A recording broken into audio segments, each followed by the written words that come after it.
Hi, this is Anika from Living for Later. Happy Friday.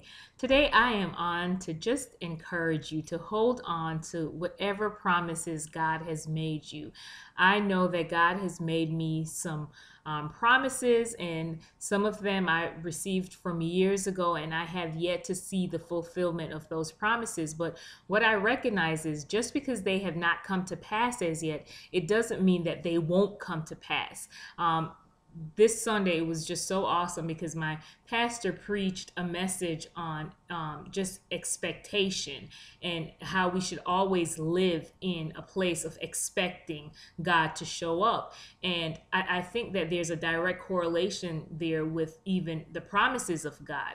Sometimes we get a promise, God speaks something into our spirit. He may use the past, or He may visit us in the dream, or we just may have just a sense of what God is saying. We may receive a prophetic word and we get excited for the moment, but then we let life and our different circumstances and even time trick us into saying, you know what, the promises aren't coming to pass. So we give up on expecting God to show up. So this Friday, I just want you to go back to the book of promises that God has made you, dust it off, personal promises that He has made to you, and dust it off and begin to rehearse those promises and look for them to come to pass. Have a spirit of expectation for God to fulfill what He has said, because the scripture says that He can't lie. He's not a man. He can't lie, right? So if He's spoken it, it has to come to pass.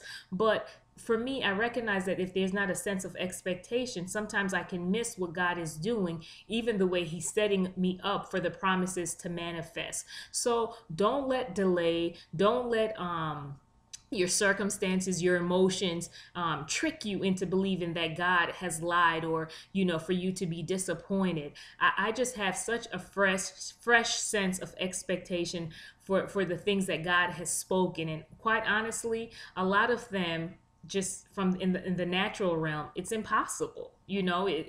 If I were to tell you some of them, you would say there's no way this could happen. But I know that God has spoken them. So there has been just a reawakening of those promises in my spirit. And I'm going to rehearse them. I'm going to recite them. I'm going to declare them, because these aren't things that I made up. These are things that God has spoken into my spirit. So again, I just want to encourage you this Friday.